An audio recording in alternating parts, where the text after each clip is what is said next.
Hello दोस्तों। पिछले कुछ दिनों में जो अचानक गर्मी बढ़ी है उसके बाद एक वर्ड बहुत ज्यादा हाईलाइट में रहा जिसका नाम है हीट डोम इफेक्ट।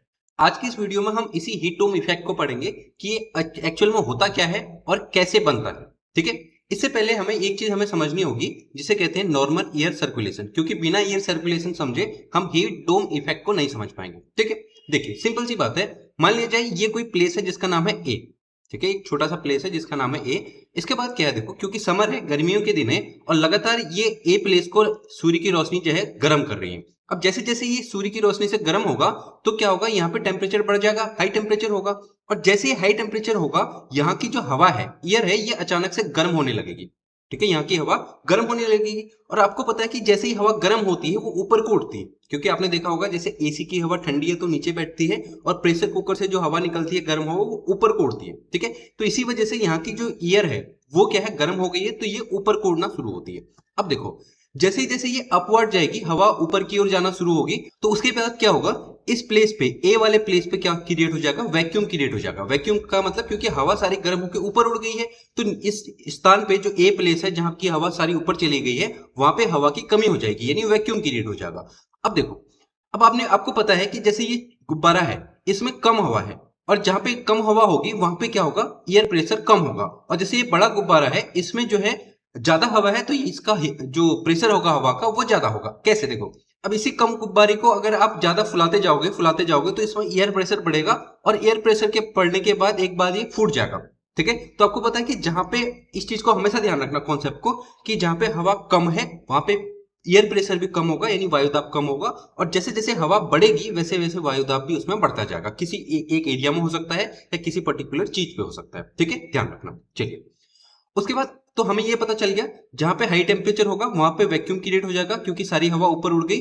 तो यहाँ पे हवा लेस हो गई, कम हवा होगी, तो कम हवा होने की वजह से क्या हो जाता है, लेस एयर प्रेशर हो गया। इसका मतलब हमें यह समझ में आ गया कि जहां जहां पे हाई टेम्परेचर होगा वहां वहां पे लो प्रेशर क्रिएट हो जाएगा। तो इसका फाइनल कंक्लूजन क्या निकला कि टेम्परेचर और एयर प्रेशर दोनों एक दूसरे के इनवर्सली प्रोपोर्शनल होते हैं। इस चीज को ध्यान रखना, वेरी इंपॉर्टेंट है। ठीक है, क्यों, क्योंकि अभी हमने पढ़ा जहां पे हाई टेम्परेचर होगा यानी तापमान हाई होगा वहां पे प्रेशर क्या हो जाएगा, कम हो जाएगा, लो एयर प्रेशर हो जाएगा। उसके अपोजिट भी होता है, यानी जहां पे कम टेम्परेचर, लेस टेम्परेचर होगा वहां पे एयर प्रेशर ज्यादा होगा, यानी हाई प्रेशर होगा। ये भी ट्रू होता है। देखो कैसे होता है, मान लीजिए वही एक बी प्लेस है जो कोल्ड प्लेस है, ठंडा ठंडी जगह है, यानी आप ऐसा मान लो कि पोलर का एरिया है जहां बर्फ पड़ी है, ठंडी जगह है।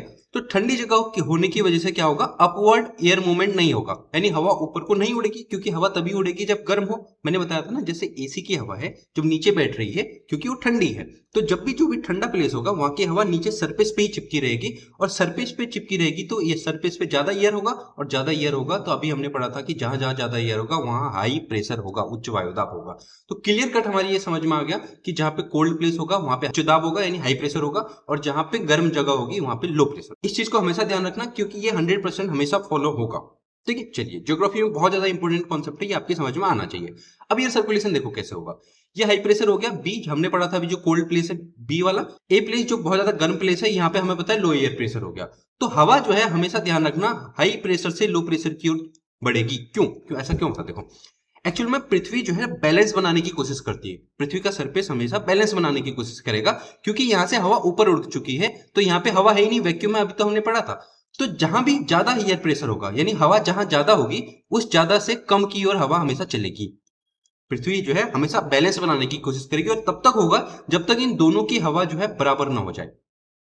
ठीक है, ये बहुत ज्यादा इस चीज को ध्यान रखना कि बैलेंस बनेगा, हाई प्रेशर से हमेशा लो प्रेशर की ओर हवा चलेगी। इसका मतलब ये हो गया कि पृथ्वी पर सदैव हवा का बहाव ऐसा ही होगा जो मैंने बताया, और कुछ विशेष दशाओं को छोड़कर, मतलब कुछ ऐसी दशाएं हो सकती हैं जहां पे फॉलो ना हो, अदरवाइज ये 99% टाइम तो फॉलो होगा ही होगा। इसी वजह से इसको नॉर्मल एयर सर्कुलेशन कहते हैं, सामान्य वायुदाब परिसंचरण हिंदी में इसको कहा जाता है, ध्यान रखना। ठीक है, तो यही है नॉर्मल एयर सर्कुलेशन जो आपको समझना था। अब इसके बाद देखो एक चीज, अब ये बात जो है जो हमने अभी तक पढ़ी, जो नॉर्मल एयर सर्कुलेशन पढ़ा, ये पृथ्वी की सतह का है।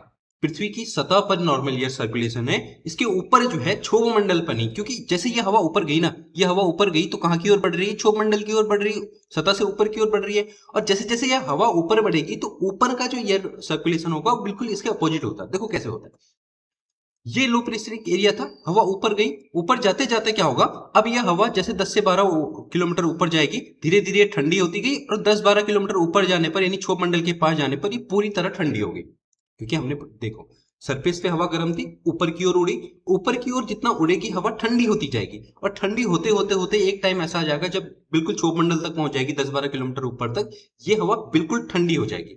और अभी हमने पढ़ा था जहां पे ठंड होगी, ठंड होने की वजह से क्या होगा, प्रेशर उच्च होगा, हाई प्रेशर होगा। यही तो हमने पढ़ा था कि टेम्परेचर और प्रेशर एक दूसरे के इनवर्सली प्रोपोर्शनल होते हैं। तो इसका मतलब यहाँ पे कोल्ड, ये हवा ठंडी हो गई तो प्रेशर क्या हो जाएगा, हाई एयर प्रेशर होगा। ठीक है, वही लेस टेम्परेचर तो हाई एयर प्रेशर। क्लियर बात। इसके बाद देखो, अब ये एक चीज ये सोचो, जैसे ये लो प्रेशर था, लो प्रेशर है, इसके ऊपर ये हाई प्रेशर है। यहां हाई प्रेशर कहां से आया, क्योंकि यहां इसको भी तो कहीं न कहीं से तो विंड आई होगी, इसमें कहीं से तो एयर आई होगी, तभी तो हाई प्रेशर होगा, वरना वैक्यूम होता। इसका मतलब यह है कि इसके ऊपर जो है क्षोभ मंडल से नीचे हवा आ रही है। ठीक है, इस चीज को समझना, कहां से आ रही है, क्षोभ मंडल से। और क्षोभ मंडल से हवा आ रही है, इसका मतलब ये होगा जहां से भी हवा चलेगी, क्योंकि देखो हमने क्या पढ़ा था कि हवा हमेशा लो प्रेशर से हाई प्रेशर की ओर चलती है। अब ये हाई प्रेशर है तो ये हवा जो है क्षोभ मंडल से नीचे आ रही है, तो इसका मतलब डेफिनेटली इसके ऊपर क्या होगा, लो प्रेशर होगा। ये क्लियर बात हुई, सिंपल सा है। तो कुल मिला के ये ही सर्कुलेशन होता है कि जब भी जो सतह पर एयर प्रेशर होगा उसके ऊपर यानी क्षोभ मंडल पे उसके जस्ट अपोजिट होगा। देखो ये लो प्रेशर है तो इसके अपोजिट यहाँ हाई प्रेशर होगा ऊपर क्षोभ मंडल में जाने पर, और ये सरफेस पे नीचे जहां हाई प्रेशर है उसके ऊपर क्षोभ मंडल में जाने पर लो प्रेशर होगा, यानी ये दोनों भी एक दूसरे के अपोजिट होंगे, इसी वजह से सर्कुलेशन चलेगा। लेकिन देखो इसमें देखो एक चीज आप मिस कर रहे हो इसमें, क्या कि यहां से भी यहां हवा चलेगी तभी तो पूरा सर्कुलेशन कंप्लीट होगा। देखो सरफेस के ऊपर क्षोभ मंडल पर ये हाई प्रेशर है, ये लो प्रेशर है, हवा हाई से लो चली है ऐसी। अब यहां पे लो प्रेशर हो गया, फिर नीचे की ओर हवा चली इस हाई प्रेशर की ओर, और ये हाई प्रेशर इस लो प्रेशर को हवा देगा और ये सर्कुलेशन पूरा कंप्लीट होगा। और इसी को हम आगे जाके पढ़ेंगे सेल। पृथ्वी में अलग अलग सेल होती है, जैसे हेडली सेल, फेरल सेल, अलग अलग सेल पढ़ेंगे। तो ये बहुत बड़ी कंडीशन होती है एयर सर्कुलेशन की, तभी जो है हवा चलेगी। ये वाला जो सर्कुलेशन है इसे कहा जाता है अपर ट्रोपोस्फेरिक एयर सर्कुलेशन, यानी ऊपरी क्षोभ मंडल का जो परिसंचरण है ये होगा, और ये जो होगा ये नॉर्मल एयर सर्कुलेशन होगा जो सरफेस पे रहेगा। क्लियर बात हुई। अब आप हीट डोम को बहुत अच्छे से समझ सकते हैं। ठीक है, अब क्योंकि हीट डोम को समझने के लिए वो एयर सर्कुलेशन आपकी समझ में आना जरूरी था। ठीक है, अब देखो देखो अब आपको पता है कि जब भी गर्मी होती है तो इंडिया के इस वाले इलाके में, ठीक है, जो रेगिस्तान, दिल्ली, हरियाणा, ये उत्तर प्रदेश, ये वाला इलाका है, नॉर्दर्न वाली जो बेल्ट है, यहाँ पे बहुत ज्यादा हाई टेम्परेचर हो जाता है। और आपको पता है कि जहां भी हाई टेम्परेचर होगा वहां पे क्या हो जाएगा, लो प्रेशर हो जाएगा, यानी लेस एयर, क्योंकि हवा जो है सारी गर्म होकर ऊपर उड़ जाएगी तो प्रेशर कैसा हो जाएगा, लो हो जाएगा। ठीक है, कुछ ऐसा देखो। और अब अभी हमने पढ़ा था कि जब भी लो एयर प्रेशर होता है तो यहां से हवा ऊपर उड़ जाएगी और हाई प्रेशर से इस तरफ आएगी। अब देखो है क्या कंडीशन, क्या है, हमने पढ़ा कि ये इंडिया वाले रीजन में, ठीक है, ये दिल्ली वाले रीजन में ये लो प्रेशर हो गया, हाई लो प्रेशर हो गया, हवा ऊपर उड़ना शुरू हुई। ठीक है, और हाई प्रेशर से हमने पढ़ा कि इंडिया की तरफ हवा आ रही है। तो जब अब देखो ऊपर इसके क्या होगा, हमने यही तो पढ़ा था कि अपर ट्रोपोस्फियर में इसी लो प्रेशर के ऊपर हाई प्रेशर बनेगा। ठीक है, तो इसका मतलब कुछ कंडीशन ऐसी होगी, ये इंडिया है, इसके नीचे लो प्रेशर है, तो कहीं ना कहीं इसके ऊपर क्षोभ मंडल में एक हाई प्रेशर कंडीशन होगी। ठीक है, बहुत ज्यादा हाई प्रेशर होगा। अब इसके साथ क्या होता है, देखो एक चीज इसमें अब समझना आपको जरूरी है, जो इस हीट डोम इफेक्ट को क्रिएट करने में सबसे इंपॉर्टेंट फैक्टर है, वो फैक्टर है जेट स्ट्रीम का। कई लोगों को ऐसा लग रहा होगा कि इतना टफ है, आप पहले नहीं बताया, मतलब देखो ऐसा है, टफ नहीं है, बस क्योंकि अगर आपने ज्योग्राफी पहले से समझी नहीं है तो थोड़ा सा आपको टफ लग सकता है, अदरवाइज टफ नहीं है। देखो हमने पढ़ा कि कंडीशन ये है, नीचे लो है, ऊपर हाई प्रेशर है। अब देखो जेट स्ट्रीम क्या करती है, जेट स्ट्रीम का आपको पता है, जेट स्ट्रीम जिसे नहीं पता है वो भी जान ले कि सरफेस से ऊपर यानी लगभग क्षोभ मंडल में इतनी ऊंचाई पर, जैसे टेम्परेचर हवा ऊपर गई तो इतनी ऊंचाई में वेस्ट टू ईस्ट यानी ऐसे ऐसे हवा चलती है, ये यानी इंडिया ऐसे इसके क्षोभ मंडल में ऊपर, ये वैस्ट से ईस्ट की ओर ये हवा चल रही है, जिसे कहते हैं जेट स्ट्रीम। अब सबसे इंपॉर्टेंट चीज ये है कि जेट स्ट्रीम पूरे विश्व में ऐसे नहीं चलती, लेकिन इंडिया के ऊपर जरूर चलती है। ये इंडिया है, इसके ऊपर ये जेट स्ट्रीम आ रही है। अब देखो होता क्या है कि जो जेट स्ट्रीम जो चल रही है अभी अभी हमें ऐसे सिंपल लाइन में दिखती है, लेकिन ये लाइन में ना होते हुए ऐसे वेव फॉर्म में चलती है ऐसे। ठीक है, कुल मिला के इसका होता है इंडेक्स, एक इंडेक्स साइकिल होता है जेट स्ट्रीम। पहले ये सीधी सीधी लाइन में चलती है, फिर इनमें हल्की हल्की वेव्स आती हैं ऐसी, फिर और वेव आती हैं ऐसी गोल गोल हो जाती हैं, और फिर आखिरी में ये वेव और बड़ी बड़ी हो जाती हैं, और लास्ट में फिर ये वेव खत्म होके फिर वापस से ऐसा क्रिएट हो जाता है लाइन से। इसी को कहते हैं कि इंडेक्स होता है जेट स्ट्रीम का।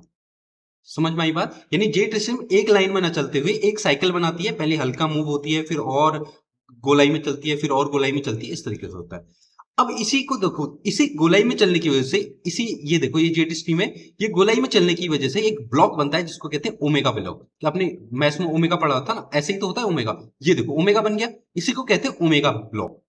ओमेगा ब्लॉक क्या करता है देखो, ये देखो हाई प्रेशर था इंडिया के हमने पढ़ा ना, दिल्ली के ऊपर ये लो प्रेशर है बहुत बड़ा, पूरे दिल्ली राजस्थान बड़े एरिया के ऊपर, और इसके अपोजिट क्षोभ मंडल में हाई प्रेशर होगा। लेकिन ओमेगा ब्लॉक क्या करता है, ओमेगा ब्लॉक इस हाई प्रेशर से जो बाहर की ओर एयर सर्कुलेशन था, हमने पढ़ा था ना कि यहाँ कहीं लो प्रेशर होगा और हाई से लो ऐसे हवा चलेगी, तो इस एयर सर्कुलेशन को ब्लॉक कर देगा। ओमेगा ब्लॉक बनाना, ये देखो ओमेगा ब्लॉक है, ये हाई प्रेशर है, लेकिन यहां से बाहर की ओर सर्कुलेशन को ये बिल्कुल ब्लॉक कर देगा। ब्लॉक करने की वजह से क्या हो जाएगा, ये हीट जो नीचे से ऊपर की ओर जा रही थी ना, गर्म हवा ऊपर जा रही थी, इसको ये फिर से नीचे को भेजेगा। ठीक है, अब देखो एक्चुअल में होता क्या है, आपको ये भी थोड़ा साइंस में समझना होगा। जैसे ये हवा ऊपर जा रही थी, ठंडी हो गई थी, ठंडी हो गई, जब ऊपर पहुंची इसने हाई प्रेशर ने फिर इसको नीचे भेज दिया, तो जितने ऊपर जाने पर ठंडी होती, नीचे आने पर फिर ये दोबारा गर्म हो जाएगी।